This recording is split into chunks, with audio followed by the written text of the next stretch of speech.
What's up, everybody? This is Jesse, Chris, Justin. My conversation time, you know that it's Thursday. I'm going to go ahead and do this. A lot of good stuff to talk about. I know I say every week. We always do. We don't disappoint you there. We'd go through our numbers for Deadpool. Maybe a little bit too early to do like spoilery type talk on it, but we do have our box office numbers, so we're going to go through those. If you came the closest, and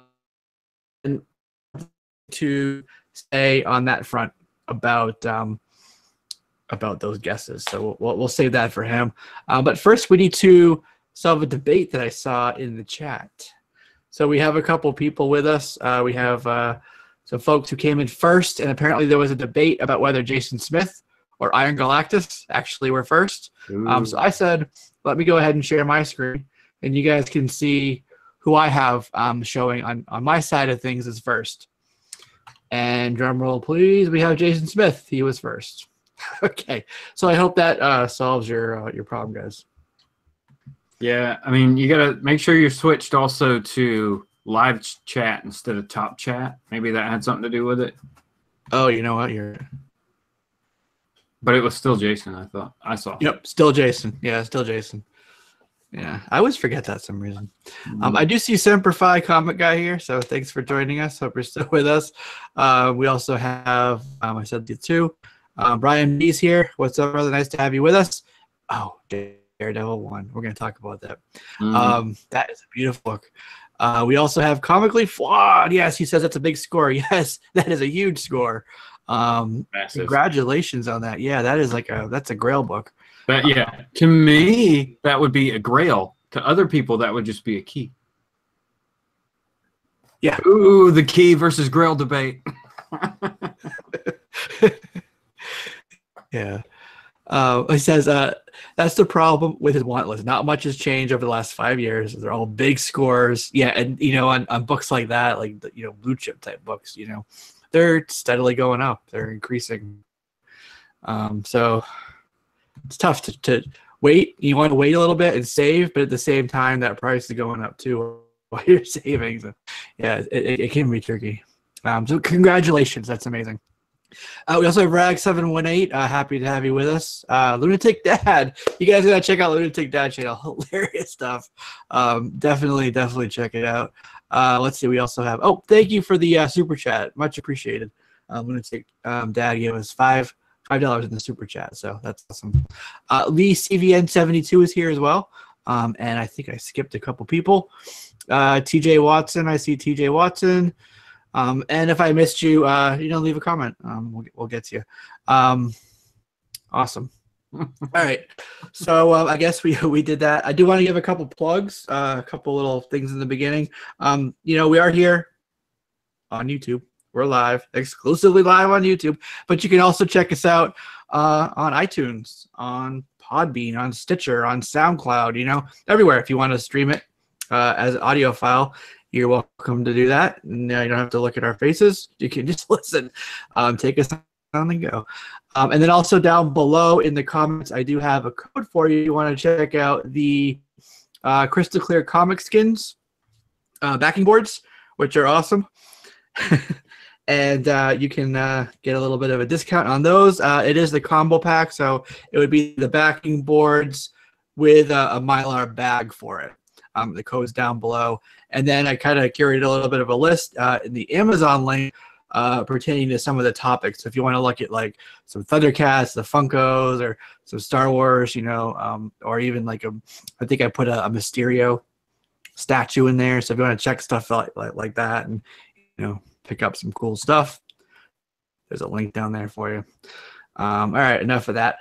Let's go ahead and find out what Justin's been up to since this week, and let me go ahead and turn my camera on, I guess. How's it been for you in the past week? Good, man. Good. I did the live haul on Friday morning. That was fun. I think I'm gonna do that again tomorrow. I think we're just gonna try to run that as long as I can. Yeah. It's not gonna happen forever. And then hit up Sunday Morning Comics, which was a lot of fun. So, just kind of the normal stuff as far as collecting stuff. Saw Deadpool 2, things like that. Just that little film you might have heard of. Yeah, a little something to hit theaters. Right. So yeah, normal stuff. Gearing up for this weekend. You know, holiday weekend. Excited for that. Extra time off is always awesome. Nice. Pretty cool. Mm-hmm. I think I'm having some audio issues. Oh, okay, I got you. You're probably like, why is he responding like that? Why doesn't Jesse like me anymore? Yeah. He was supposed to laugh at that joke. Oh, it wasn't funny. I'll try harder next time. Yeah. So I'm afraid to switch it. It's gonna drop me off if I do. All right, we'll push through. We'll push through. Chris is there. Somewheres. Maybe he had to go tend to the baby. He's drinking some blue Kool-Aid. Oh, That's like Star Wars Kool-Aid, right? Blue milk Kool-Aid. Yeah. Sounds good. Or is it like Andorian ale? It might be, yeah. Were you able to pick up this Batgirl that came out this week that everybody's flipping out about? No, I was not. Oh I really wanted that book. It's not anything that I pre-ordered, so I found out about basically what everybody else did, like the day of or the day before. And by then, all the copies that I could see in my area have been spoken, unfortunately, unless Brian's squirreling a couple away. Maybe I can. Well, yeah. What time palms for that? That sounds weird, but you know what I mean. Little funky there, funky. But see, what time I hit my shop up yesterday. I want to say, oh man, what time was it? About 2:30, 3 o'clock, right? And I thought it was weird because they still had a ton of this cover left. They had already marked it up. So it was not cover price at my shop. They'd marked it up to $20, just because they'd had people call before they even opened yesterday, wanting to buy all of them at cover price. You talking about the Batgirl cover? Yeah, dude. Okay. So they'd already jacked it to 20, and luckily my shop owner was there, and he came back when I was looking at the new books, and I was like, "Oh man, what happened? What's going on with this Batgirl 23?" He's like, he told me that people called about it, so they were going to take advantage of the market too. I was like, all right, yeah, good deal. He's like, if you want one, I'll give it to you at cover price. I was like, sweet. So I got one. Is that like a 1 in 10, 1 in 25 variant or something? Or no, it's just a normal B variant for DC. Wow. Like all the others. It's just a low order book, as normal. Batgirl's not selling tremendously, so it's just a low order book. That's understandable. And it's freaking beautiful, so everybody flipped out for it, which, rightly so, it is. Like, it's our germ, though, right? No, it's Joshua Middleton. Josh Middleton, yeah. Oh, okay. So good. So good. So, yeah. It's one of those, like, you look at it and you're like, it feels like an instant classic, like, right. That's going to be a cover people are going to be looking for, It's so realistic. Like, the face is just, it pops off the page. It is so realistic. Yeah. One of the things that that Diamond does in the solicits, they always put like classified, so you don't get to see the final artwork, which is really frustrating. And Brian's talking about that. I'm going to present that so you can show folks. Okay.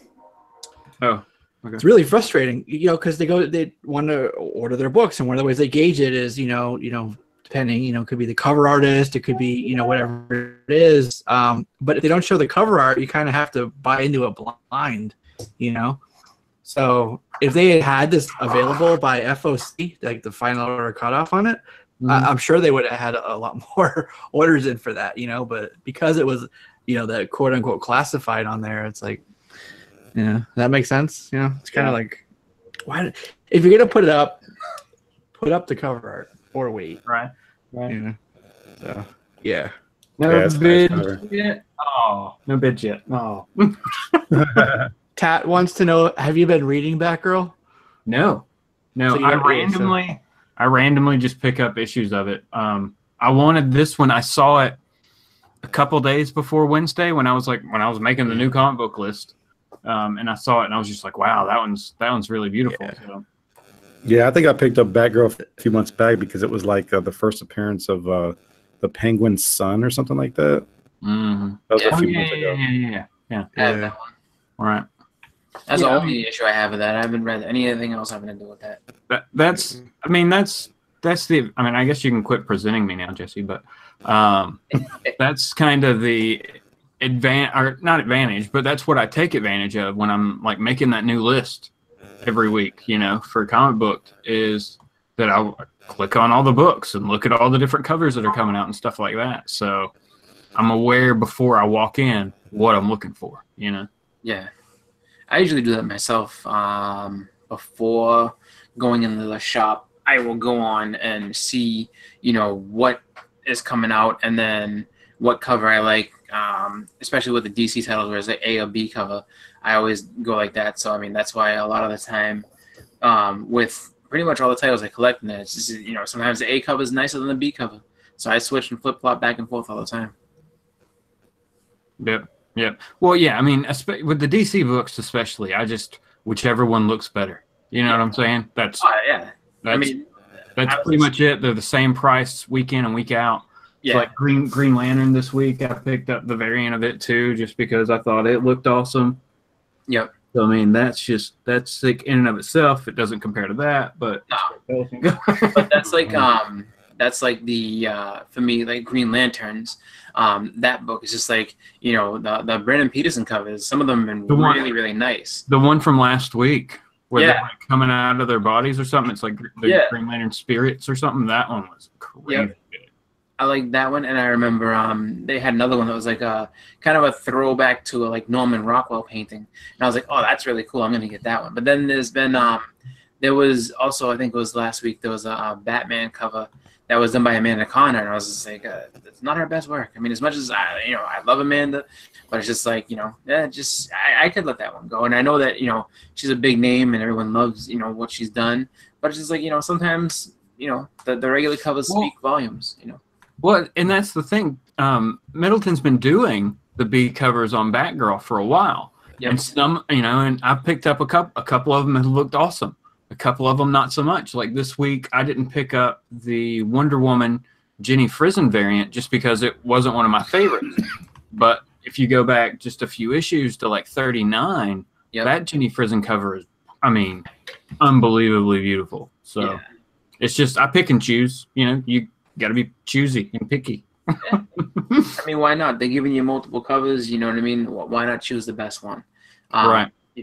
And it's the toughest part with a lot of that too is sometimes the Marvel stuff. It's just like I mean, depending on what's going on and what the issue is, they give you anywhere from 3 to like 5, 6, 7 different covers. And it's just like I like this one. Like I know for me, if it's a Marvel cover and whatever, if it's key, maybe not key, just one that they decided that they were gonna just give multiple covers to. If there's a Scotty Young cover, I'm taking it.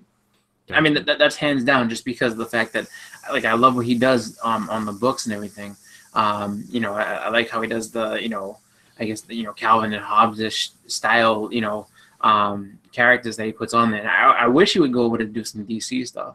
Like, I'd love to see his style applied to some DC characters. It'd be fun.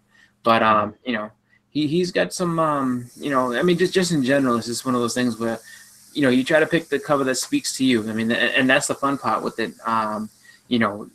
When you go into the shop and there's multiple covers to choose from, that one, and I'd be very shocked to have anyone be like, I'm not feeling that Batgirl cover. I mean, it's cool and all, but it's so plain and there's no background, there's no life in this thing. But it's just like, you will get some people that may think that way and be like, it's not really that good. As a Jackie, I don't think anyone reads the Art Germ Supergirl issue. I doubt it to an extent. I think that a lot of people just like the covers and the fact that it was different eras of Supergirl on it. It just looked really cool and it was his style and people just wanted. I mean, the same thing with J. Scott Campbell issues. I'm pretty sure that people, some of them just buy them just to buy them. Well, the story doesn't even really matter. It's just like, oh, this is just a J. Scott cover. I'm gonna get this one. There are a ton of people out there, and that's just they follow artists. Like whoever. I like this person, whatever they do, I'm probably going to pick up. Regardless of whether I read it or not, I'm picking it up for the purpose of I like the artist alone, Yeah. And so, I mean, hey, that's another way to collect. There's no right way or wrong way. Nope. And that's the, that's the best way I see to do it. Just have fun with it. In the end, I mean, as much as we show off and everything like that, I think that that's what makes it good, is just to see everybody's unique taste and unique perspective on what they like, what draws them into picking up books. Because I mean, if everybody has the same stuff, I mean, yeah, we all have something in common like that, and we all have a pretty good. I mean, we all have what we think is good taste in it. But you know what? I mean, the fact that there's variety is what really makes it fun to be part of a community like that. So, I came in a little late just because you're good, man. Baby stuff. So no, I was just tending to the baby, and then Jesse kind of, I guess, is having some technical difficulties right now. It appears so. He was having some audio difficulties. He may be trying to switch his Wi-Fi signal or something at this point. I'm not sure. But go ahead and Chris, tell us what you've been up to for the last week or so, even though we're just stuck on presenting me. Sorry, everybody. Well, you know what? It's funny because it's your turn. Last week was my turn. They got healthy dose of Chris last week.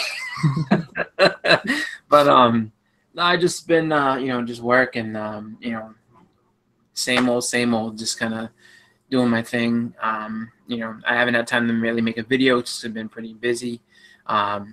Just with a lot of other things going on. So I'm finding out just because last year, it's funny because last year at this time, my daughter was sick and in the hospital, so it was just like I wasn't doing really anything comic related at all, just for the fact that that's what was going on. But it's just like now that she's healthy and out and everything like that, it's just like I realized how hectic April and May really are for this time, just because it's her birthday, and then a couple of her cousins' birthdays, and then holidays, Mother's Day, what's going on, Mother's Day. It's just like there's a lot that goes on like right in that 2-month region. That's just like, geez, it makes it hard to sit down and make a video. It's just like I need 10 minutes just to make a video. Like, yeah, you don't have 10 minutes. We're doing this now. It's like, oh, okay, all right, what can you do? So that's pretty much me. They're just kind of trying to keep up with life as it goes, and getting to make a video when I get a chance. But and it's coming. I promise all of you, I'll have something good for you. But we're waiting. We're waiting. We're patient. We're a patient crew. Yeah, I mean, with all the time being, I've been watching a lot of videos, which is kind of good. I guess this break is kind of helping me out to catch up with a lot of people's stuff, just because in the midst of making all the videos, sometimes you just get caught up with that and everything too. So, but I've been watching a lot of stuff. People have some really, really fun stuff that they're going into. Just different books they're picking up. People picking up their grails. People just going to shows and showing off what they have. It's really, really fun time right now to be watching the community and seeing what's going on. So definitely happy to be able to catch up with some of that, because I personally don't like to miss anybody's stuff, just because I love seeing what everybody else has. Like I like as much as I hope to be entertaining for you guys, like you guys entertain me all the time, including the people in the chat watching that stuff. Like it's just fun to sit there and see what kind of stuff you guys are coming across. And then you have people who are doing extra things, kind of like everyone with the pressing and stuff. And they're like, yeah, check out this book I pressed, and and they kind of give books new life. So it's really cool just to see all that different stuff. So I'm happy for this little lull in my videos to be able to catch up with all that. Very nice. Very nice. Show. What about you, Mr. Edwin? What you been up to, my good friend? I put out my first video in over 2 months. What? Yeah. Talk about making a comeback. Woo. Oh my God, dude. I just kind of threw that together. I was actually glad I got it under 10 minutes. So I was really excited about that. But not much, man. I got my new logo about 80% finished. It looks sick. Can't wait to kind of reveal that, because it's going to go on everything. Getting banners made and all that stuff. Getting ready for my first show a week from Sunday. So I will get probably some video footage of that and pictures and stuff like that. Let people know how that goes. But other than that, not a lot. I'm bringing an episode of Freestyle Friday back tomorrow. I don't know if it's going to be consistent, but I'm at least going to come back tomorrow. I am going to be pissing all over Star Wars, so just letting y'all know. That's been a long time coming, and just been wanting to do that, especially with all the hype being fizzled out with Solo. Nobody seems to be too interested in it anymore, so we're going to talk a little bit about that, but that's about it. Man, I'm excited. So, tomorrow night, everybody check out Edwin's channel, Strictly Comics, and bring your Star Wars hate with you. It's going to be awesome, man. I'm prepared for the thumbs down. It's all good. I'm actually cool with all that. So, but I will try to wrap it up before, because I heard New York Warriors has a show, so I'm going to try to wrap it up before they finish or before they start. Nice. Yeah. Nice. There's a new live show after us. Really? One faded away, and another one is taking its place Today? Yep, starting What's the tonight. new one called? It's all about comics and two other. I can't remember now. I've totally blanked on everybody else who's on it. All About Comics is part of it, though. Okay. Check that out after this one. Mm-hmm. It's always kind of fun to see Yeah, what shows pop up and just to see. It's like, what is it? It's like drinks and comics and beer, or drinks and comics. Oh wow! Do they like take a shot every time they say something, or? I think they just drink the whole time. Oh wow! Somebody say Right, shots. Yeah. With it's with JP and Pope G. Yeah. So then, what's going to happen there is that you never get the same show twice. That's right. You really will not. You don't even know if you're going to get the same host, even though they look the same. Just Depending on how much you drink, you might have a couple hosts. This is a good point. It could be multiple. You're looking at 4, but you got 8 voices going on. It's crazy. Yeah. So, no, good stuff. Just wanted to throw that out there. It's people in the community. It's their first time throwing a show. So, yeah, give them support, Yeah. Can you unpresent me now, Jesse? No, we're gonna go ahead and keep that up there. I mean, that's cool. I just feel bad. People came to not just see me. Yeah, I don't know what the hell's up with my freaking internet, guys. I'm really sorry. You're good. It's frustrating though. Yeah. Poor Man's Comics is here. I mean, I watch chats where nobody shows their face, just everybody's icon. Oh yeah. I mean, it's whatever. No, I mean it's up to whoever how you want to do it. I mean, it doesn't matter. That's more of a discussion show if you're gonna go with that. Mm-hmm. At least like throw up a nice thing. There. Boy, I did it. Yay! Back to normal. Or I can just keep talking and keep myself on the screen. That's true. All right, give me 1 second, and then we're if you guys got all caught up, right? Yeah, everything. Yeah, we did the intro. Cool. So we're gonna jump into Deadpool 2 and how it did in the box office, and we're gonna talk about who might have come closer. And I know Edwin, you and I were talking earlier about that. So just give me like 1 second because I got to grab the actual numbers. All right. Okay. Go ahead. I'm gonna grab me a beer. Okay. All right. Now, I think, as always, I probably underdid it.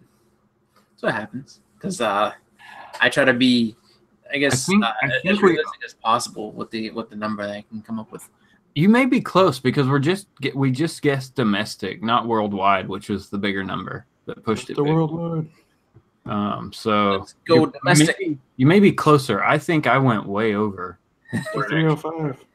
Well, you know what's funny is that it was a rainy weekend up here, so I'm sure I did good up in this area, but I don't know if the rest of the weekend was just kind of a slow one or just all right, get the number there.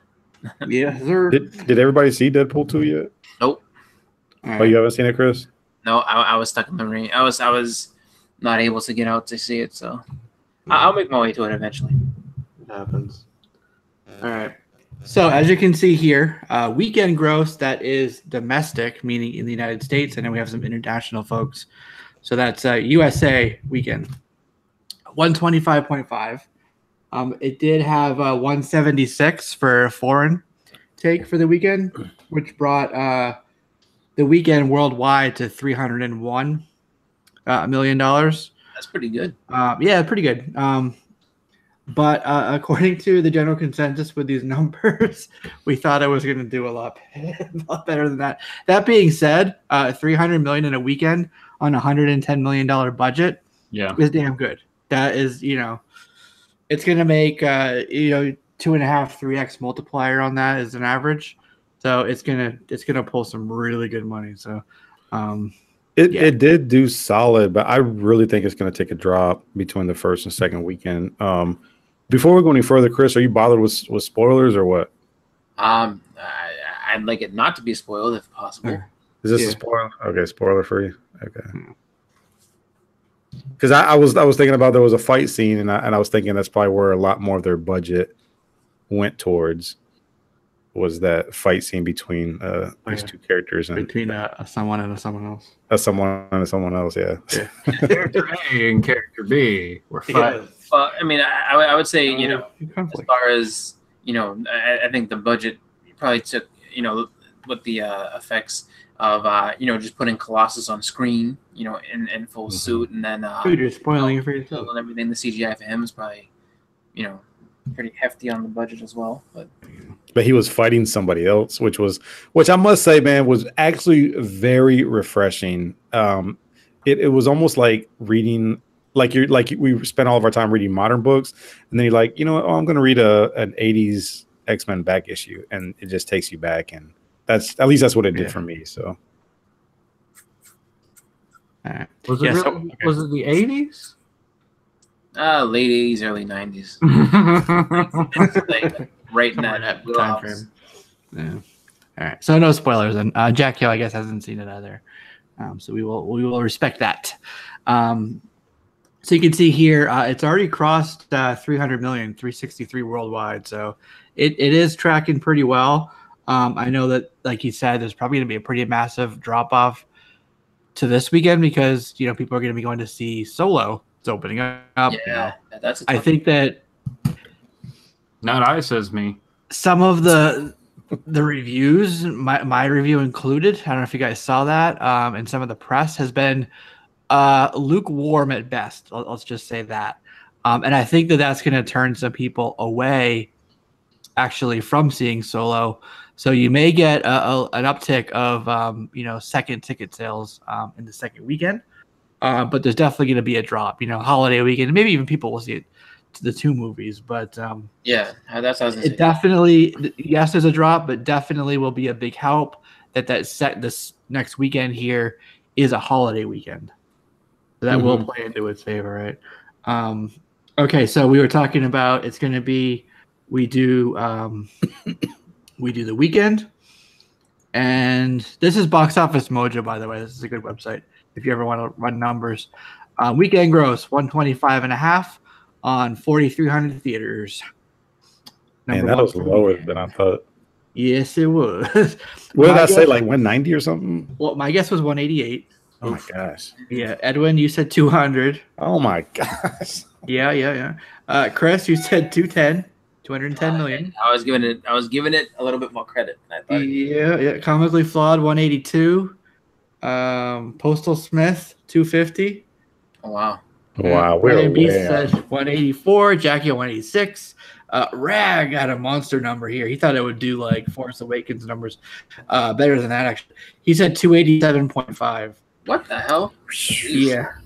Liking the Covers came in at 4963 came in at 190. Mr. Unknown Comics guy just shy of the 200 club at 199. Gomez Comic Collector, he came in at 208. We had JoJo's, who said 175. Chris Lorenzo came in at 150. And then TJ said 140. Wow. All of us would lose. Okay. This is right.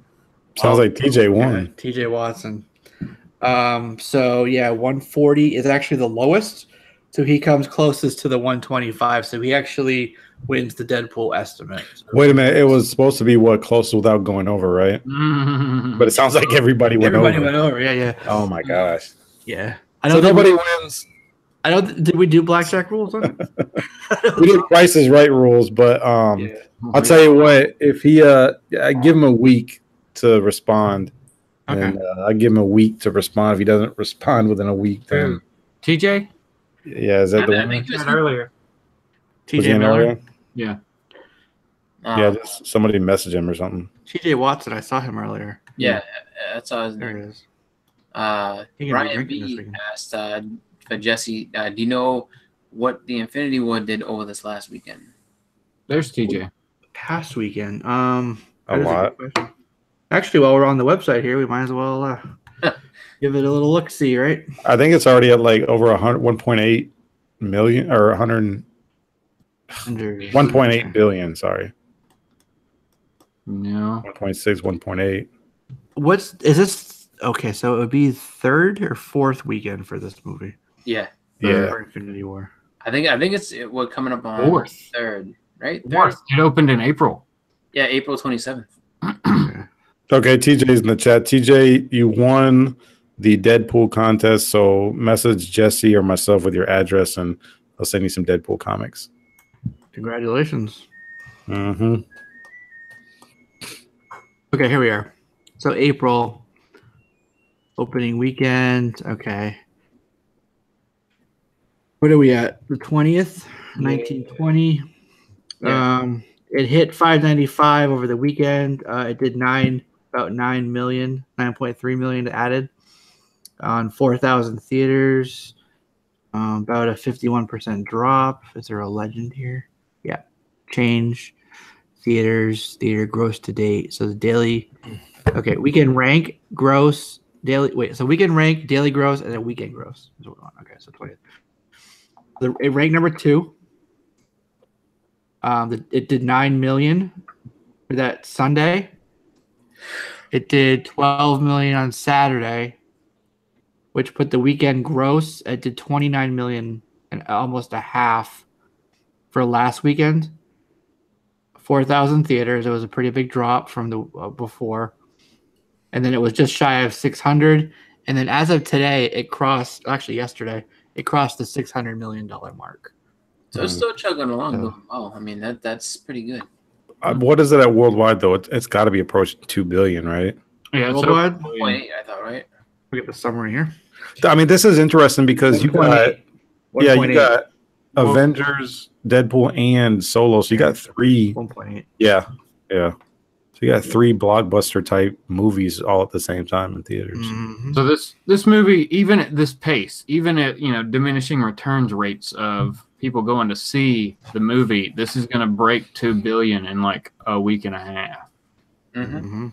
Let's check out all time. You know what? I bet you it might hit close to it after this weekend, just because it's a long weekend. You know what I mean? And it's just one of those things. Is like if you have time and you want to see it again, or just all the stragglers who didn't get to see it, and like, you know what? I'm gonna just go ahead and see Infinity War, and maybe take in another movie after that. Mm-hmm. Sure, see all 3. Yeah. Here's your top top 11 for domestic opening weekend all time. Wow. Avenger. It beat Force Awakens by 10 million. Wow. That's crazy. It's about 247 to 257. It's already almost beat Last Jedi in total gross domestic too. Yep. Wow. It looks like 8 at least. No, 9. 9 of the top 10 are all Disney.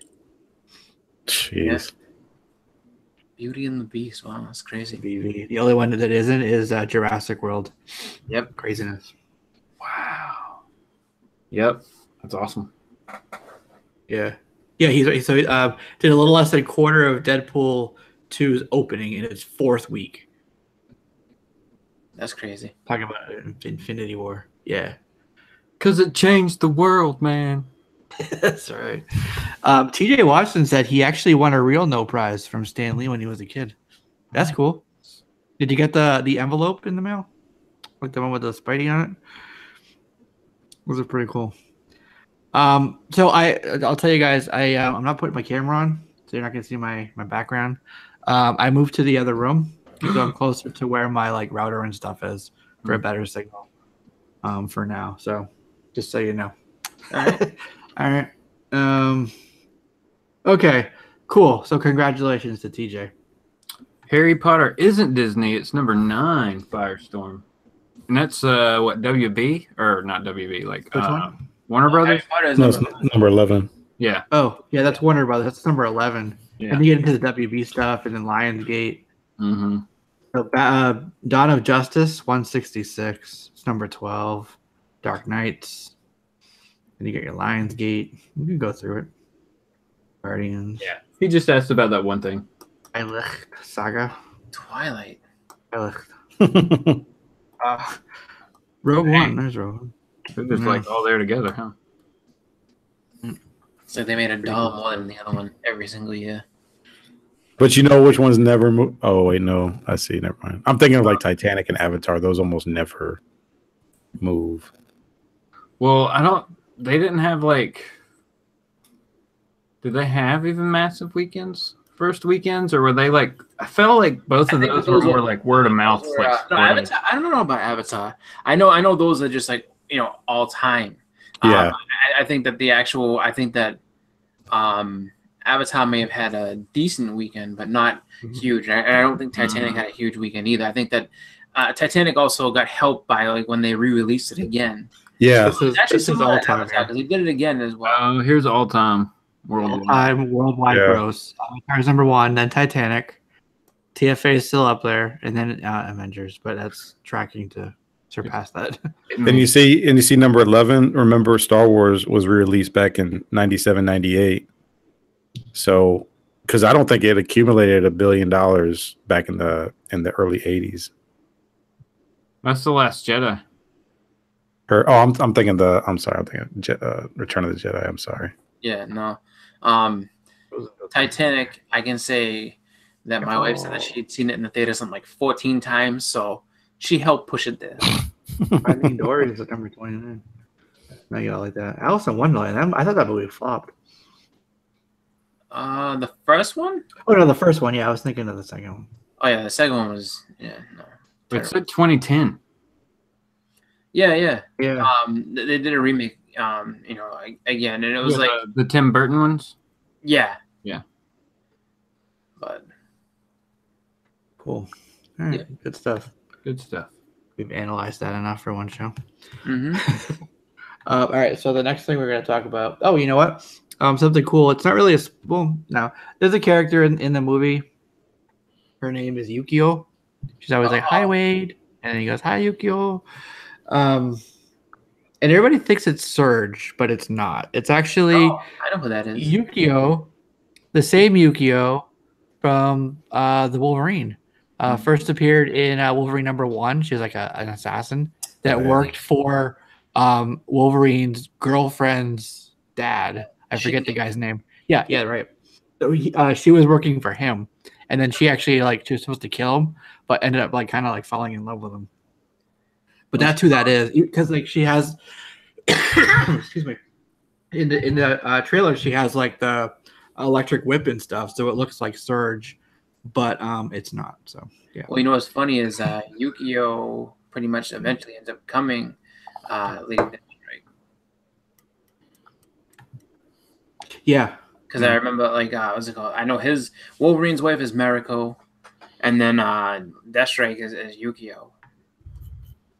So yeah, right, yeah, and her first appearance I think was Deadpool. I mean Daredevil. I'm sorry, Daredevil 198 or something like that. I think it is. Yeah, for Lady Deathstrike. Yeah, she's on the cover dancing. Well, no, she was Deathstrike in was it Alpha Flight? Alpha Flight 33. 33. Yeah. Yep. So who is she? She's on the cover of that. She's dancing around.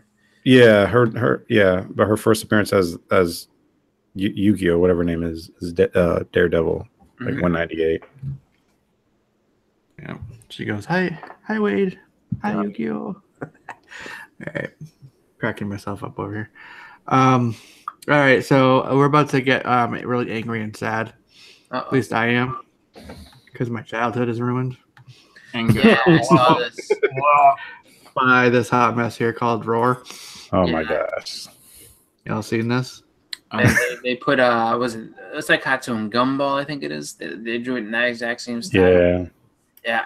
I saw a little bit of a I saw this trailer and I heard him start talking and I immediately just turned it off. I was like, this is ridiculous. I mean, what can you do? I mean, everybody wants to have their little take and spin on things, but I mean, Thundercats. Why can't you make it look good, not like crap? This looks like crap. This is a step forward in art evolution. This is 18 steps backward. You just broke your crayons and went with something crappy. You didn't even try. I would this. I mean, even if you even if you want to make it this cartoony style, it's just like you don't have to make it so like childish, and that's what it is. I mean, you know, it's not something that they're worried about us anymore. It's more or less, you know, we're gonna get other little kids into this, but we're gonna make it completely a comedy. So it's just like, I mean, the best parts about the original Thundercats is the unintentional comedy of Munra, who was just a scumbag who would sit there and try to find out what the Thundercats are doing. Didn't matter what it was, he was gonna ruin it. And I think that it's just like they kind of took that and like turned it up to like 9,000, and this is what you get. You know, just, you know, I mean, it looks corny. It looks cheesy. Like I couldn't even. I'll be honest with you, I can't bring myself to watch the trailer, so I know I can't watch an episode. Right? Like it's gonna be something stupid. Like Mumra doesn't want to kill the Thundercats now. He just wants to like steal their catnip. Yeah. Yeah. No, it's true. The litter box. Right, because you can't kill. You know, you got to be nice. He doesn't want to destroy them. He just wants their catnip. That's and it's just like, you know, the sort of like, I think I got to the part where it's like, this is my sword of omens. I was like, don't insult me. No, because I called it like his magic sharp stick or something, the sword of omens, and I was like, you're stupid. Yeah, I was just, it really is just a big slap in the face to everybody who grew up with it. So for all the kids out there, enjoy. But no, I will not be partaking. I'm all set. I'll just hopefully they release the original on Blu-ray or something, and I'll just watch that because I can't bring myself to see that crap. It's just no.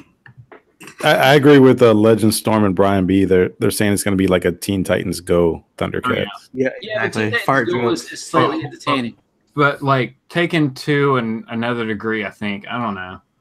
Like I watched the guy who's like the lead creator, or the writer for it, or whatever, and he said that he grew up with Thundercats and he loves Thundercats, and I'm pretty sure he's lying through his teeth.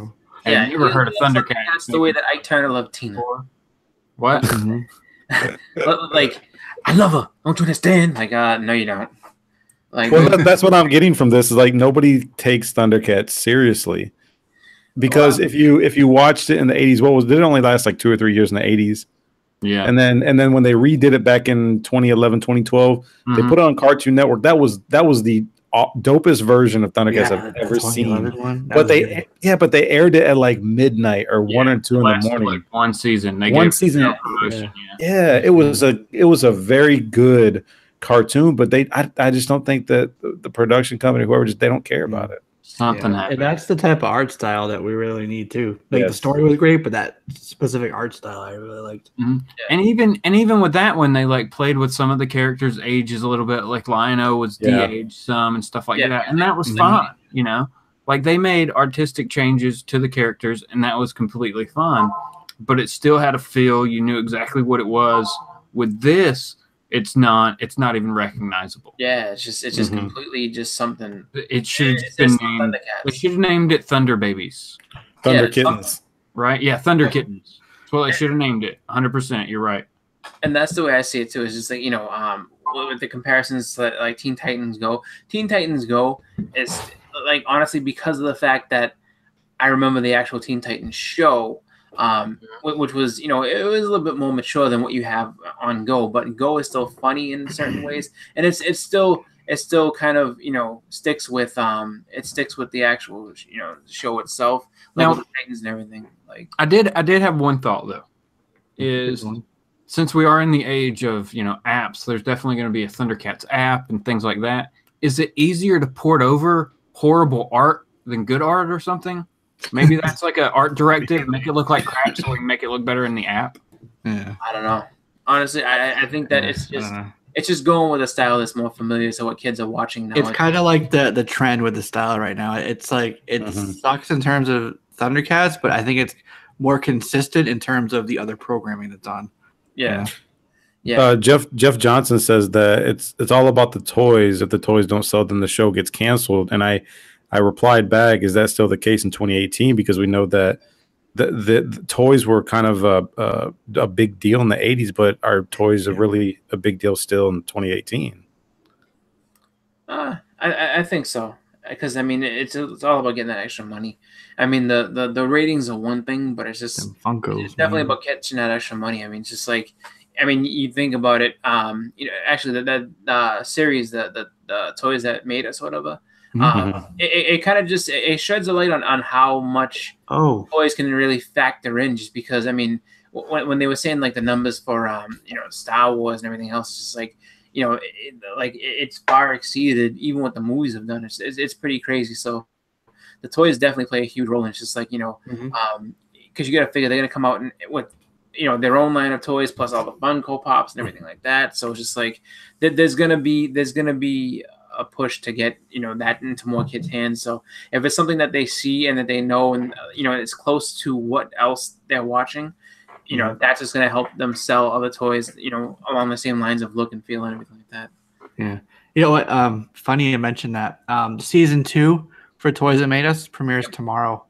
Oh, I can't wait. Oh, that's right. Yep, on the 25th. What are they going to be talking about? Transformers? Are they going to be talking about Thundercats? I don't know exactly. I saw it too. It's Transformers, Hello Kitty, and then I forget the other two. But I mean, I just saw Transformers and I was like, yep. Yeah.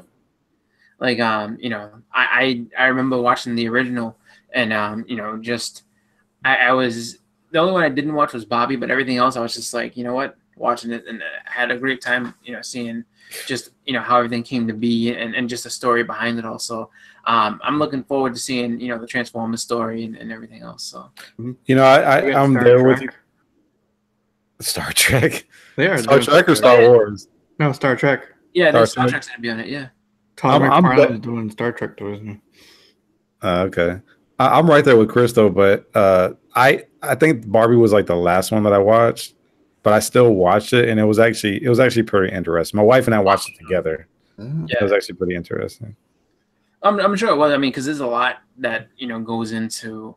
I mean, she's an iconic character. Like, and it's funny too because when they put it up, I guess by the numbers, it made sense the ones they picked. Because at first I was like, why would they leave Transformers out? Like, how do you not?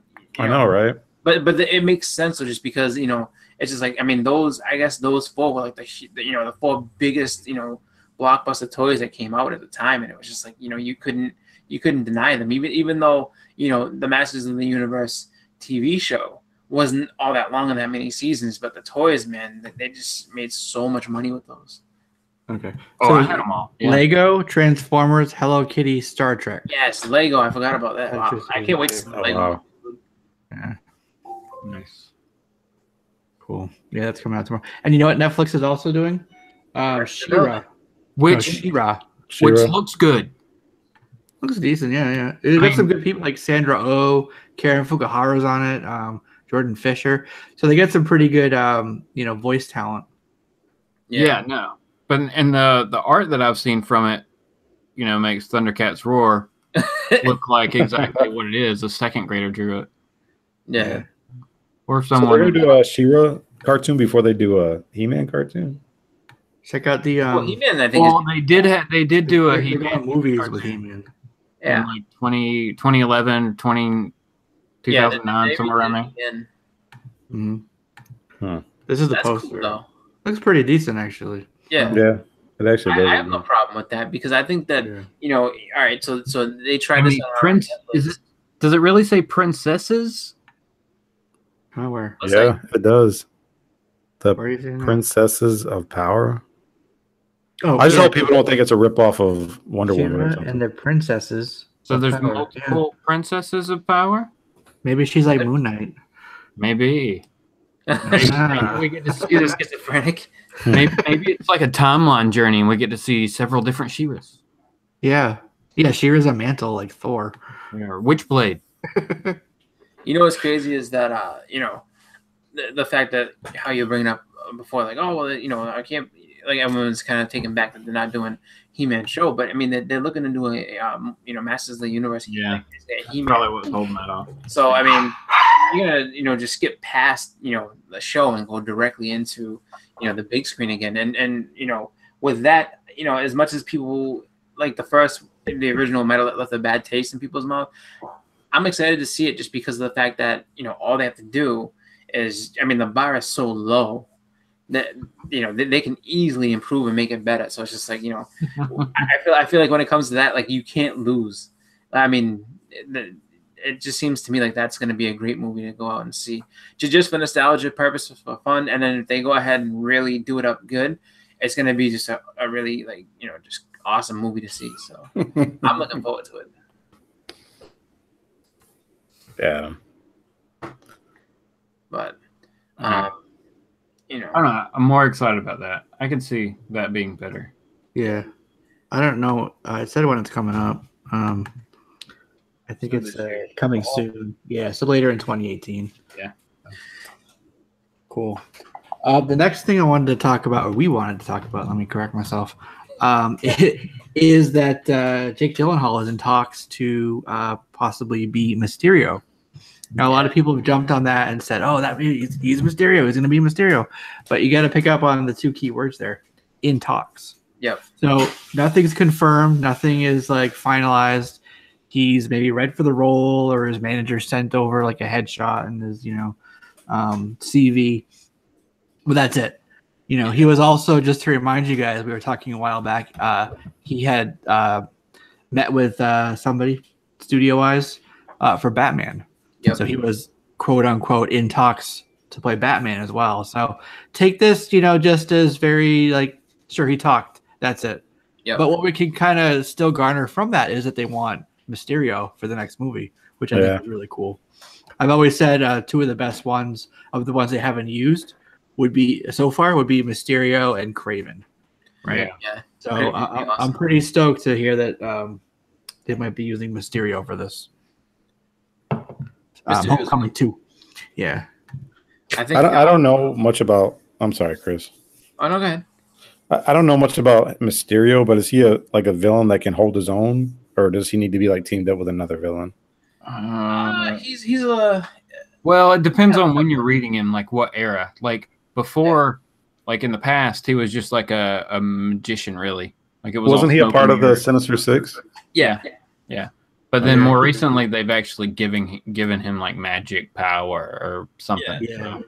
And he does this thing called 619 where he hits you in the face with his feet. Goes through the ropes. Yeah. I was gonna say like Mysterio's kind of a like they've definitely beefed him up over time and made him less of a, I guess, jokey character, because I mean if you read Old Man Logan, he's the one that's responsible for, I guess, like creating the illusion that makes Wolverine like lose his mind and kill all the X-Men.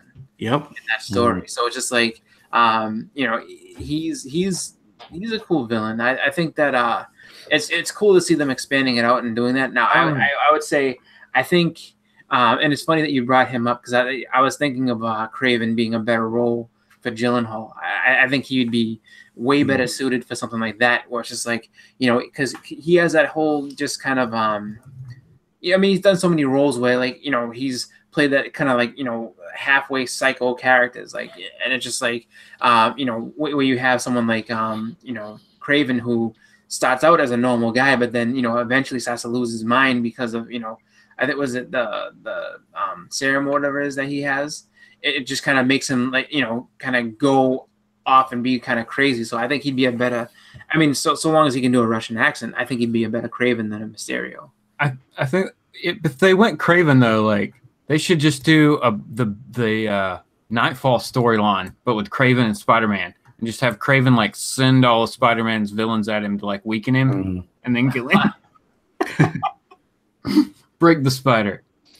That's a strategy as a hunter. Yeah.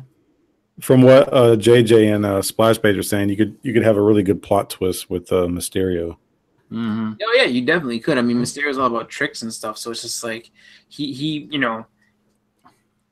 would be a pretty good villain. I think I think that would be kind of cool, and I think also too, it's a good placement too with Tom Holland being Spider-Man, just because he's still new to everything. So it's just like someone who's a trickster and someone who's out there to kind of like mess with his mind is a perfect I think foil for Spider-Man, who's just still kind of finding himself and coming into his own.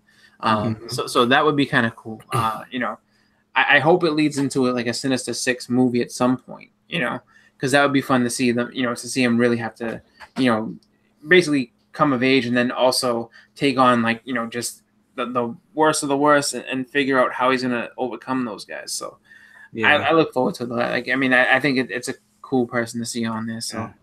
I just want like a mind-blowingly like mind fuck of a third act, like this whole movie you watch, like boom, like it was a doom box the whole time. Yeah, Uncle Ben, what? He was in Thanos' mind the whole time. Oh man, craziness. All right, so I know a lot of people here are CBCS users, submitters, appreciators. So we had Steve Borak on a few weeks back to talk about how the company would be moving to Dallas. Wasn't a whole lot of information. He said there'd be a release, wanted to make sure that people have the dates, the new phone, new address, time frame on that. And now I can report to y'all that we have that information. So I did want to share it with you guys so that CBCS is in fact moving to Dallas. It is confirmed, and I will share that with you here. We can follow right along. This is from Comic Booked.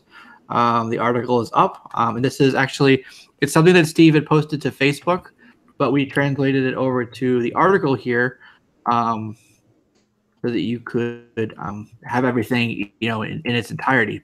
So he said that the move will commence June 11th, was just a couple weeks away, and it will be completed, finalized by June 18th.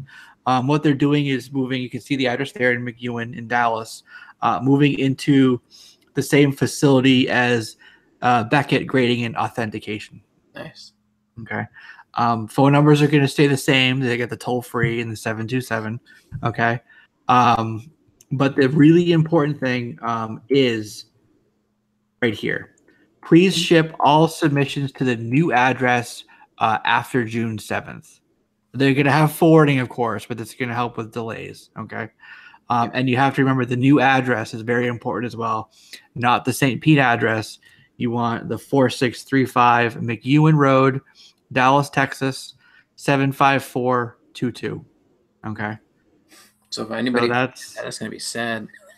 Yeah. Just be sitting there like, oh, people keep sending all these cool comic books. Exactly. Yeah. So, cool thing is that the graders, most of them have chosen to move as well. So you're going to have the same eyes looking at the books.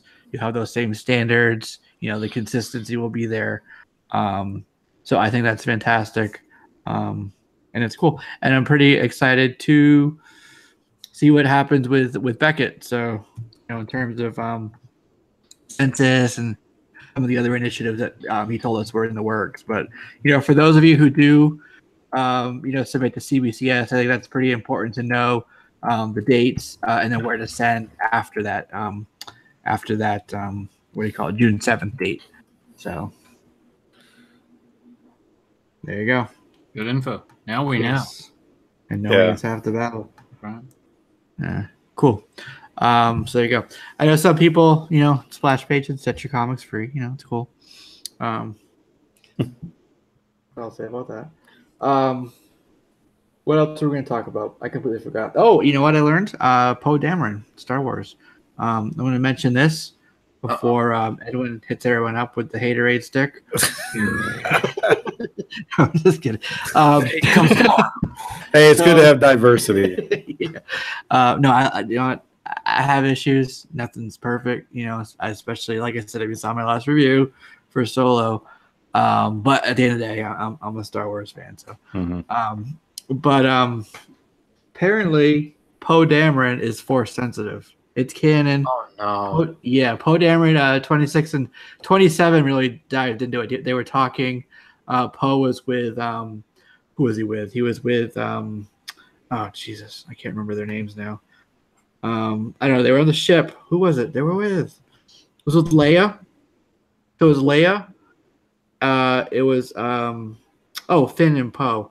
They were just talking, and he was talking about like when he was growing up, and then Rey was like, I think he might have the Force. It kind of sounds like the Force. So he's this basically confirmed in canon. Leia was there. That he is Force sensitive. How you gonna rob Finn of being Force sensitive? Especially after you use because he's a clone, isn't he? He didn't really know. Like, pretty much like everybody has force sensitivity. That's not They true. just gotta just whether they tap into it. At this point, it seems like it. No, but I mean, I really did. I mean, if you look at all the stuff that John Boyega did, for the movie, I mean, he was on the first poster holding a lightsaber and everything. Like, I honestly thought that he was gonna be, if not force sensitive, at least trained as a Jedi. And none of that, seems to be what's gonna happen, which is fine. But but to have Poe Dameron, it's like Poe Dameron's a pilot. He's why he's so good. Interest, huh? Probably why he's so good as a pilot.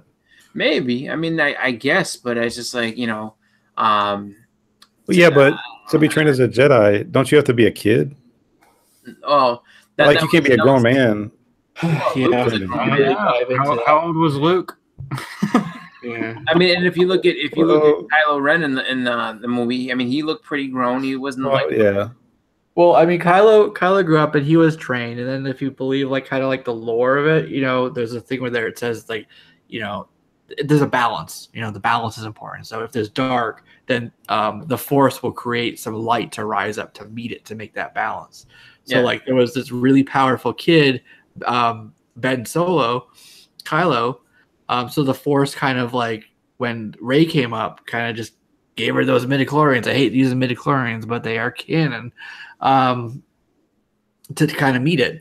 She's untrained, but she's pretty damn powerful because her power has to balance his power, Yeah. I still refuse to believe the whole midichlorians foolishness. Yeah, I know. I hate saying it. I hate saying it, but it's it was in the movie, so it's I mean, I just think about it where it's just like how you're saying this time everybody has it, and certain people know how to activate it, certain people don't. I mean, and it's just I feel like to give it to Poe. I mean, I like Brian B's theory in the chat here. He said the whole point of the Force Awakens is that everyone does have the Force sensitivity now. They just don't realize it yet, and the end result will be the last film that Jedi and Sith are no longer matter. Yeah, I think honestly, Jedi and Sith are two extremes. Yeah, talk about the gray Jedis. I see that, Jeff. Kind of meeting in that middle ground and having that balance, not only in the universe but within yourself. And it's not saying you're evil. It's just I don't know. We could really dive deep into it, but I don't think good to do that right now. But yeah, I think that the Grey Jedi is fantastic, but largely unexplored in movies. I hope they dive into that some more. Speaking of which, one of the things I noticed, I was watching Empire Strikes Back. I was actually watching it last night. I found the DVD at a antique shop for like $5. And so as I was watching that movie, so everybody talked about the Mary Poppins, Princess Leia flying around. If you watch The Empire Strikes Back, there's a moment where Luke first encounters Darth Vader, and Darth Vader they get into a sword twister, and Vader kind of just flings Luke's sword out of his hand. And then he goes to hit Luke, and then Luke rolls down the stairs. Now, if you watch closely, Vader flies from the top of the stairs down to the bottom of the stairs. Mm-hmm. And so I didn't notice that before, and I was like, you know what?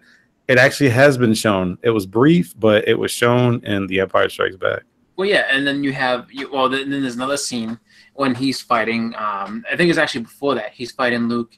And he kicks him. He basically knocks him down into the pit, and he's like, "All too easy." And he goes, flip the switch, and then goes to flip it, and Luke just flies right up.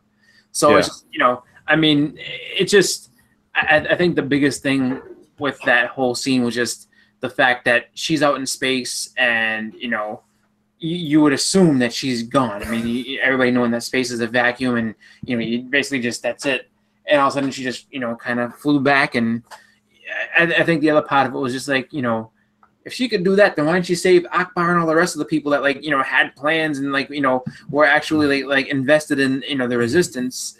But because that's what my friend Jonathan was just like, what the hell? He's like, man, he's like, so if she could do that, then why didn't she save Akbar and all the rest of them? Because you know they get strategies to help them win.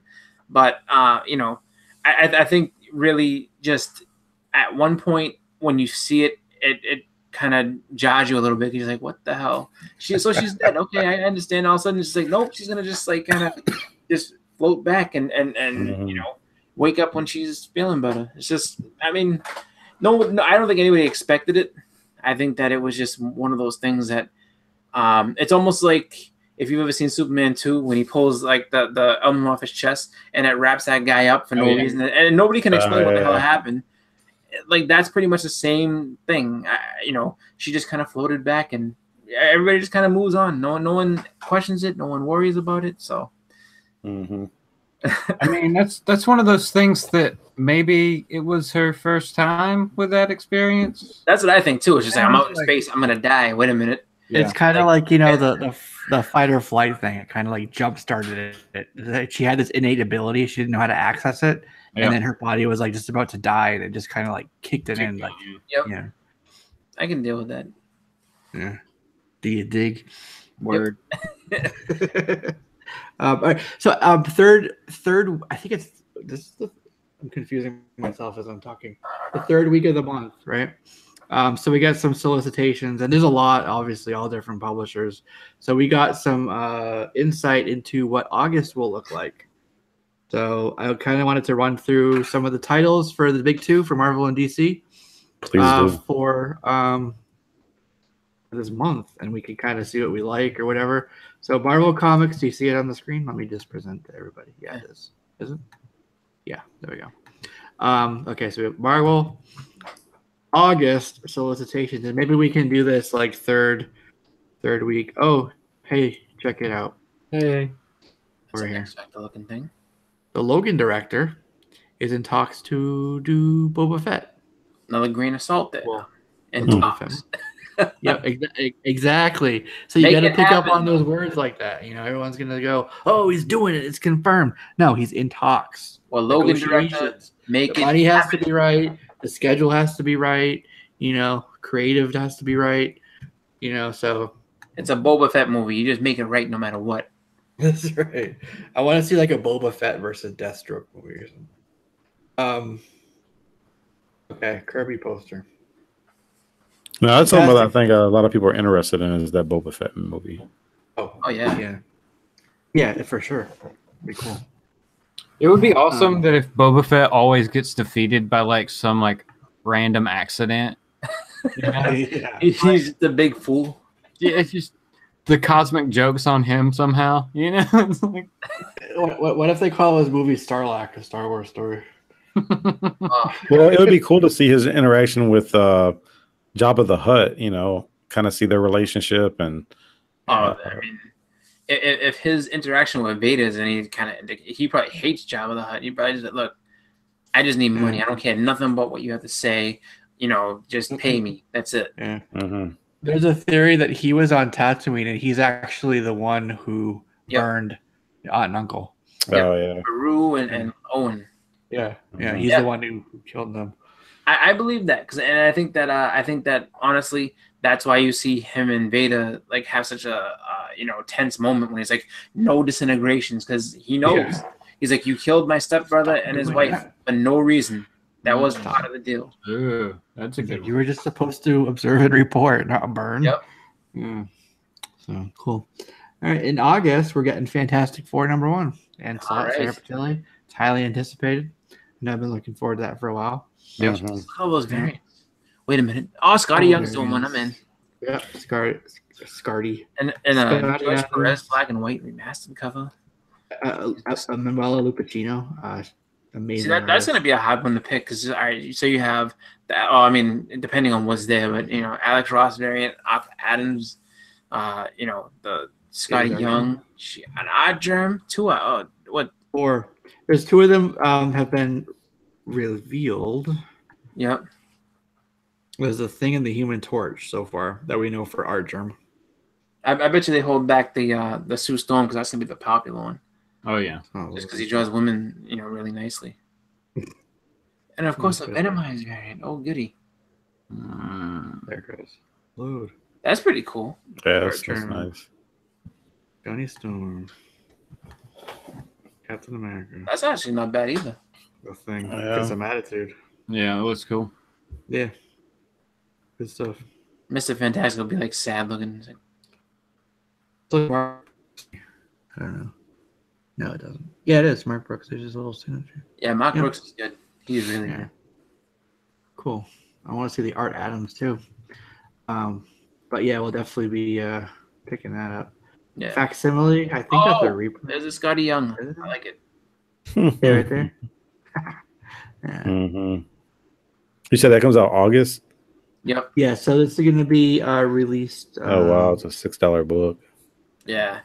Well, I mean, you had to expect that. I mean, it's first title back, but I think it's one of those ones where it's just like you expect to pay a little bit extra just to get the Fantastic Four back, and hopefully the story is pretty good, so you can kind of it's not just like you buy the one issue and then just drop off. Like hopefully it's pretty good that they kind of get you into a good story for a while, and then if you drop off after that first arc, it's not so bad. But I'm hoping that's pretty good. You guys are signing Jason Task.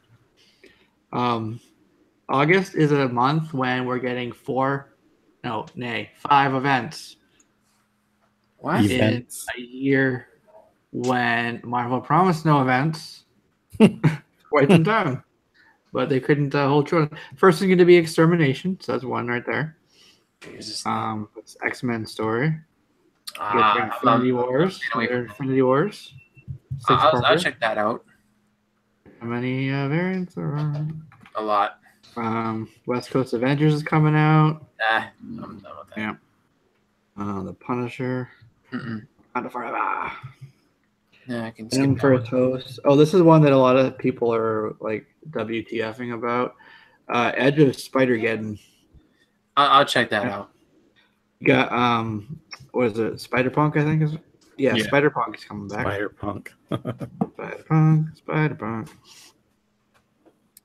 And it looks like what does that say? Hobie Brown, yeah. It's not gonna load.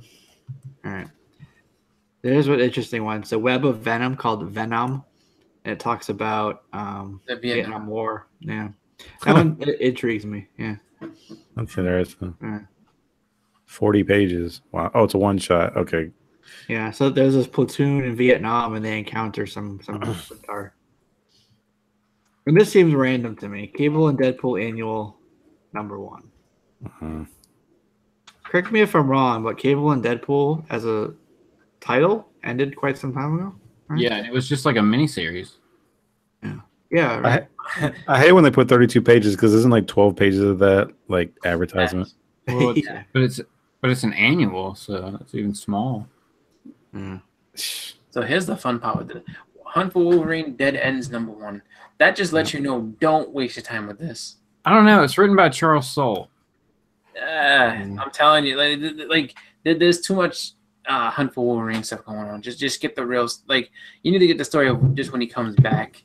All the lead up September. just kind of messes. This is the last part, and then the new title, Wolverine #1, kicks off in September. I'm just gonna So buy it. this will lead right into that. Yeah.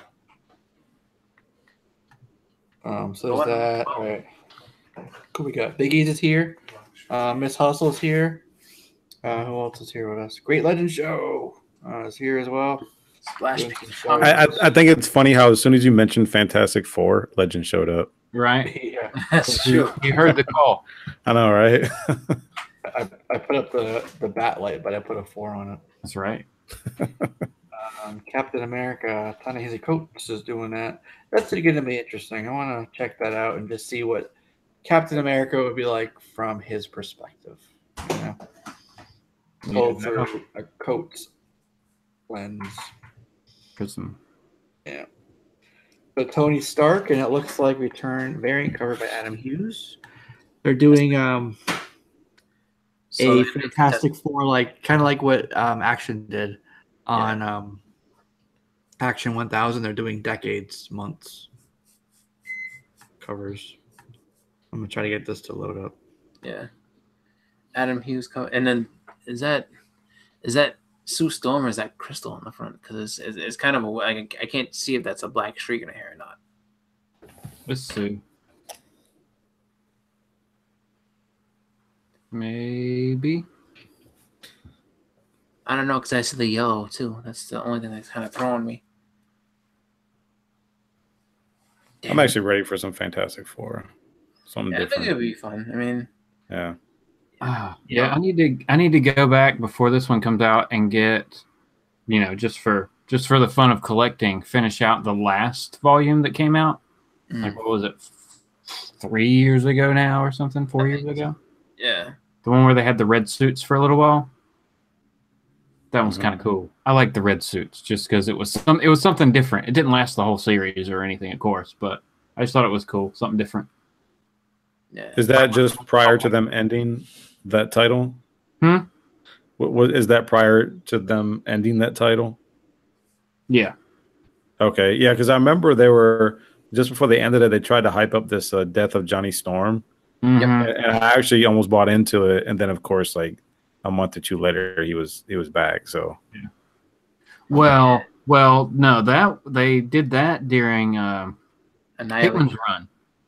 Like that was when Hickman first did it, like way back during like Spider-Man. Like Johnny Storm died. Spider-Man came in for a while. He got the white suit, and then they also had the Future Foundation was going at the same time. Yeah, and then it was like Johnny Storm got imbued with like a nihilist for a little bit, and so he was like even stronger. He was just lost. He wasn't dead. Yeah, but he was like way stronger with the nihilist though. Okay, yeah, the red suits for the James Robinson run. Thanks, Jackie. Yeah, so, that one looked good too. The art throughout that run was actually really good. So. These pictures aren't loading. Sorry, guys. That's all right. I kind of started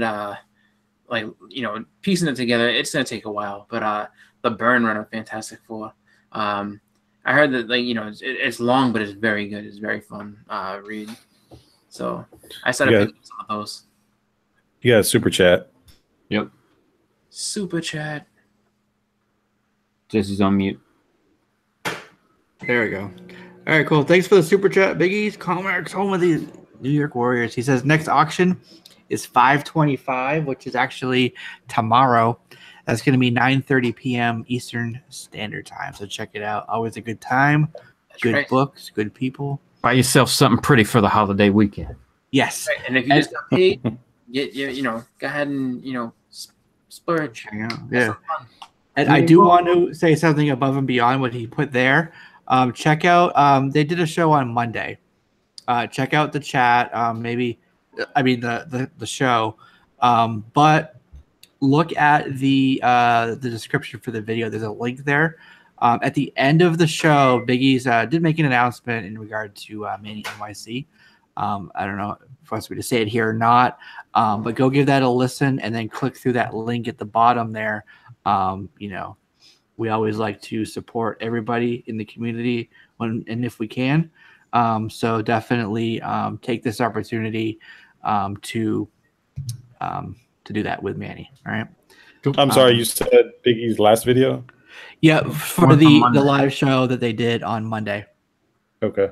Yeah, so check that out. There's a link right in the description for the video, which will take you when you hear what he was talking about, it'll take you right to that to be able to do what you want or what you can. All right. So I was gonna say that, and I almost forgot, but him putting that there reminded me of it. So good stuff. Yeah. All right. Black Panthers got in your live. So 52. I clicked on it by accident. What's that? Black Panther. I clicked on the video so I can queue it up to watch it and okay. you see that. I was like, wait a minute, why is there other people talking? Yeah. But yeah, I just wanted to go ahead and get that ready so I can take a look at that. Yeah. Cool. All right, and it looks like Death of the Inhumans. Death of the Inhumans. I'm not like a big Inhumans fan, obviously, but there's you this want to see him cool die? character. No, this character Vox, who looks like Earth X, Black Bolt, and like the Grim Reaper all in one. Super cool looking character. It's not gonna work, of course. Sorry. Believe, Yeah. achieve. It's not gonna work. Not gonna But work. this character, it's Donny Cates writing it, with Car Andrews doing this cover. This is number 2. But just based on the fact that Donny Cates is writing it, and then this new character that they created, I really want to check it out. So it's a 5-parter. So I want to see what this box is about. Let me see if actually I can find, because I did a picture on Discord. Yeah. that. No, it looks. Yeah, it's a super awesome looking version of Black Bolt. That's not Black Bolt. Yeah. But Black Bolt's Also be in a it. really cool version of Darkhawk. Yeah. His name is Vox. This is an interesting tie. Vox means voice in Latin. And you know what Black Bolt's power is. So there's a little connection there for you. There you go. Grand Design. Second Genesis. There's another one. Fisker. More Hunt. All these miniseries. Are you guys picking up all the miniseries for Hunt Wolverine? No, Or just the main? not in single issues. Yeah. I'll get them in trade later on. Dominoes will be trucking along. We'll be up to issue 3 for X-23 at that point. Old Man Logan, 45, 46. Yeah. And then let's skip over. Whoops. Let's skip over to DC because that's pretty much the end there. Mm. All right. Dead Souls is going to be ending. Multiple Man is getting the thing. We don't need to know what that. Oh, this says classified, X-classified. Everything's classified. All will be revealed in June. Deadpool Assassin is like perpetually doing miniseries. Scotty Young, okay. Inferno. Yeah. Beckett. There you go. There's Beckett. Tobias Beckett. You'll be seeing him this weekend in the movie. That's You collect baseball cards. Harry. Oh, Harry? What's his name? I don't know. The guy. Can't think of his name. The actor. Anyways. Star Wars stuff. All right. Let's get into DC. Hey, real quick about the Star Wars. I meant to ask you guys this. These characters that are in the movie, like Rey, Kylo Ren, Finn, are they in the comics? They had comics like there was a Force Awakens comic that came out, and then I'm sure that I don't know. I know Poe Dameron had his own title for a while, so it's just Why not? Quite a while. Yeah, he still does. I think for the most part, you get to see all of them in the Force Awakens, but I don't know how. I never read the Poe Dameron run at all, so I don't know. None of them were in canon before the film. Yeah. Well, see, that's what I was wondering because I know the more popular ones are going to be Luke, Solo, and Leia, and those are the 3, and of course Darth Vader. Those are the ones I continue to see, and I only read it a little bit when Vader Down came out, but after that I didn't really care. And they keep pushing these characters in these movies, so I'm just trying to figure out, are they in the comic books? Some of them are. Oh yeah, I mean all these the titles that you mentioned take place well before they came around, so they're not in any of those books. Okay, yeah, I was just curious. I didn't know if they've ever been in. Like their first appearance would have been like a year or 2 ago. You know what I'm saying? Okay. Since Marvel took over the Star Wars books. Gotcha. Sandman universe. Yeah, so the first one we have, Super Sons is getting their own book, Adventures of Super Sons. Peter Tomasi will be doing that. I don't know. It's 12-issue mini. I don't know. They're pretty cool together. They're fun to read about. Damian and John Kent. Yeah. The last line, right? Superboy and Robin find themselves targets of an interstellar team of young badasses called the Gang. Yeah, I'm gonna pass. Yeah. So that's a hard pass for me right there. Unless that B cover is super cool. I mean, yeah. Or hey, Minez is awesome. So this is the Sandman universe. This is part of the Gaiman imprint. They're doing all the Sandman books. Remember we were talking about that? Mm-hmm. Yep. This is by Simon Spurrier, a bunch of other people, artists and stuff. This is kind of like the DC Nation Zero book for the imprint. So this will give you like a preview of the different ones and all the artists. You see Bill Gizevely, all these people. They'll each, and all the writers as well. They'll all have their own stories after this, but this is kind of like the main one. Then here's Pearl. This is going to be part of Bendis's imprint. Uh-oh. He's getting his imprint. There's a couple books for that. This is about a girl. She's like I think she works at like a casino or something in San Francisco, and there's this other guy who she actually falls like in love with. It's kind of like a Romeo and Juliet type of thing. You know, he's part of the Yakuza. Oh no, she's a tattoo artist. That's what it is. She falls in love with this other guy, but she shouldn't be falling in love with. Just doesn't really feel like a DC book, does it? No.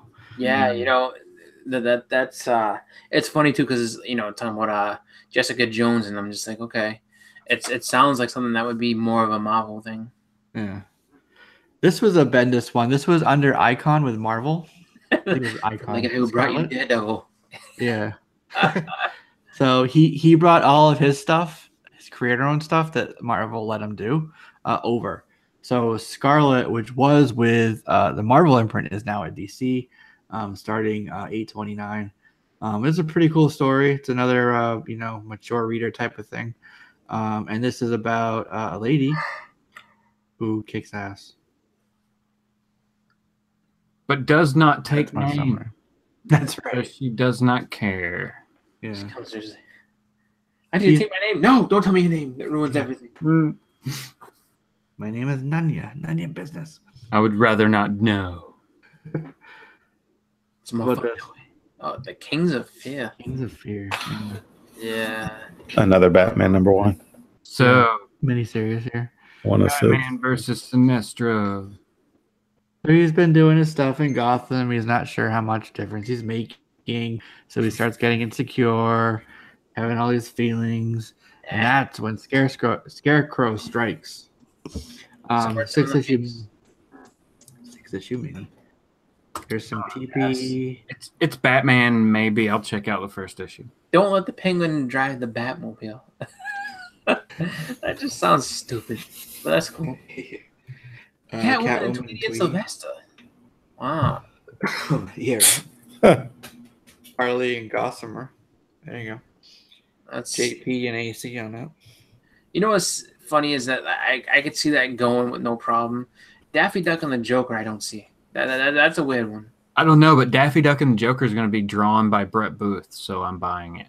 Here. Oh wow, yeah, that'd be funny to see how he draws Daffy Duck. No, he's amazing. Like that's his other job is dinosaurs and birds, like for illustrated, like for books. So okay, Scott, I'm writing to Scott. So Mr. Unknown Comics, he says, not the Scarlet from G.I. Joe. No, it's not. Who's caring? No. Click on numbers. And then Jackio says, shocker, more Batman books. Yeah, right. It's only one so far. There you go. Lex Luthor and Porky Pig. That's weird. Porky Pig like that is very weird. Yeah. Porky Pig applies for and gets an entry-level position with LexCorp. Better not be anyone has to speak. Oh, no. Then again, remember, like we didn't think the Elmer Fudd one was going to be good last year, and that one turned out to be amazing. So, Batman Elmer Fudd, that one was awesome.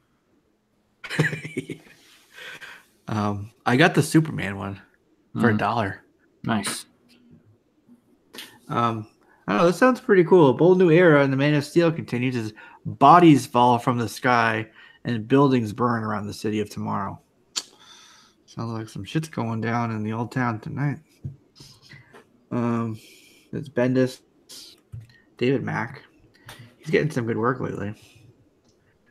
Matina's doing a cover on Suicide Squad 45. Nice. Aquaman. I haven't been reading Aquaman, but I'm hearing a lot of people say that Dan Abnett is really killing it with Aquaman. Like, it's a really good read. I gotta get it. Yes. Got, Batgirl again. These are all just regulars. Batman 52. Yeah. Mr. Freeze. This is a story about Mr. Freeze coming up. Let's see. Catwoman number 2. There you go. You know, does it really make sense to bring out like a Mr. Freeze story in summer? That's true. Keep you cool. Right? Batman just lead him around the city for a while. He'll melt, and that'll be it. Right? Yeah. I'll be checking out Catwoman, Joelle Jones, but you know, when I heard Art Turn was doing the covers, I'm like, sold. Mm-hmm. So Yeah, an Odd Trim Catwoman would be a cool cover. So, Yeah. you know, I like Go ahead and pre-order those now, at least the first couple. those will be easy on the eyes. The Curse of Brimstone. Marv Wolfman on Cyborg. Yeah. Marv Wolfman is still writing. Yeah, he's doing that. He was doing. Was it Raven? Yep. That thing. I don't know. Is that still going on? I don't think so. The Raven, Daughter of Darkness. Yeah, it was a mini, like 6-part mini or something. That one's over. Isn't there supposed to be another one starting? Something. There's something else with Raven coming. So. Christopher Priest on Deathstroke. That's fine. Tech 986. So we'll be into 80818, and we'll be up to 986. So this is interesting. This story was originally solicited to run in issue 985. Oh, they pushed it. They said, not this time. Next time it's going to be good. Eternity Girl number 6. Hey, look, it's Max Vistagio. This issue, everyone was Varsity and Comics There you favorite. go. You hear that? What? Varsity and Comics favorite person right here. Yeah, right. Max Vistagio. Mm-hmm. Wow, there's virtually nothing about that book listed. That's amazing. Oh, it just says everyone's going to die. So, Eternity Girl? Yeah, this is true. Everyone will die. Well, that sounds pretty final. that never happens. Someone makes Right. Unless it's like 6 Uncle Bens. it. The Ben 6. You're not going to make it. Martina's working on the Flash for a while. That's pretty cool. Yeah. Green Arrow. Is this a free site? Wait. Yeah, Newsarama. Yeah. Okay, because I'm thinking like it reminds me of previews. The solicits are also up over. They're all over the place, man. Yeah. Dan Jurgens. Who's Dan Jurgens? And yeah. Who's that guy? The new class. Yeah, he must be new. That's cool that they're giving him a shot on that Green Lantern title. Yeah. It's awfully generous of them. Mm. Did Simon Baz commit murder? Ooh. Gotta read it to find No. out. Just me. How We're gonna say no now. yeah. Dylan Mark. He didn't do it on purpose. It's involuntary. He was coming right for you.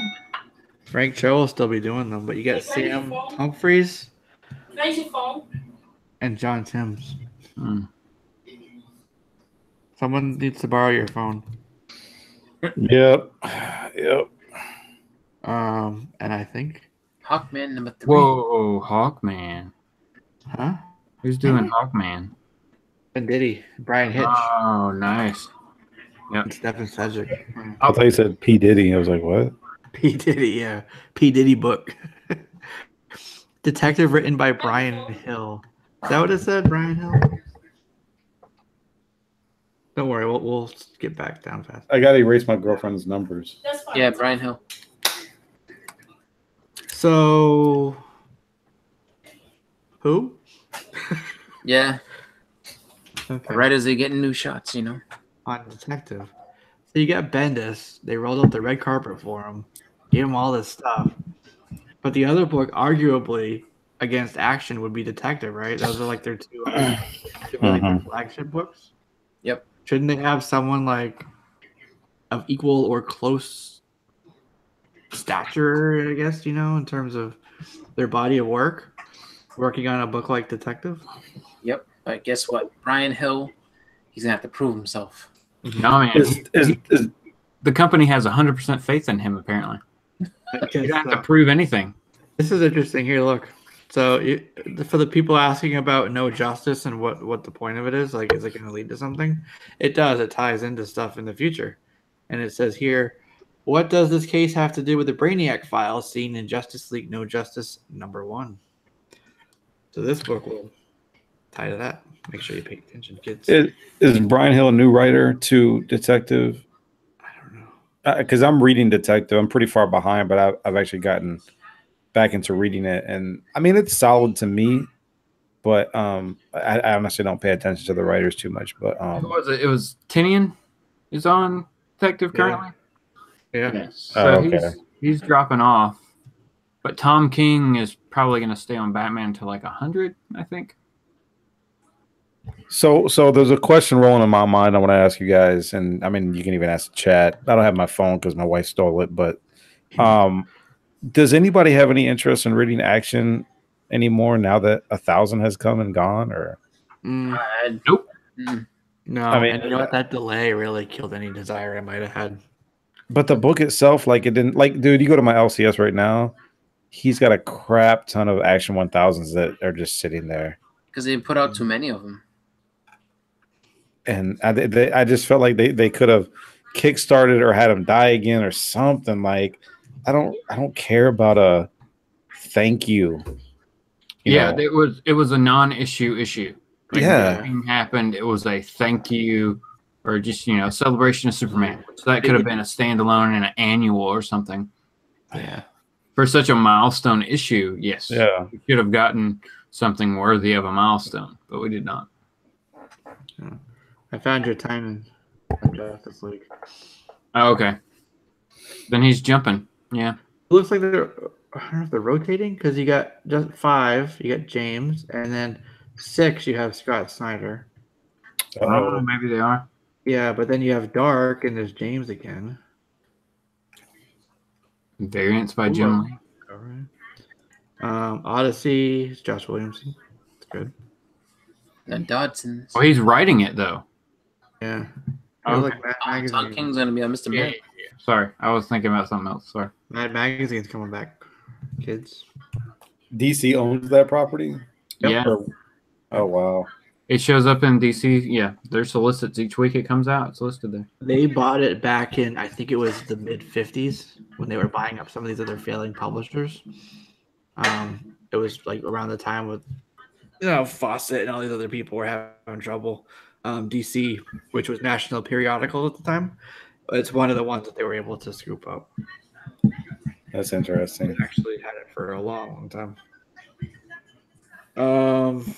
I think that's pretty. I said that before.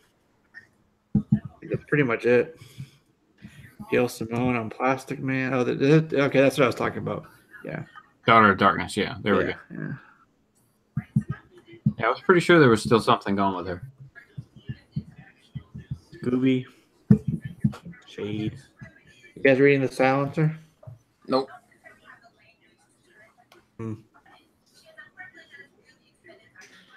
Yeah. Superman 2. That's gonna be talking about the entire planet being moved into the Phantom Zone. Adam Hughes is doing a cover. Teen Titans. Yeah, so there's some stuff and some non-stuff. Wildstorm. There you go. Talk about a book that is not what you wanted it to be. Man. Yeah. Wildstorm. There you go. Only Wildstorm in the title. Yeah, pretty much.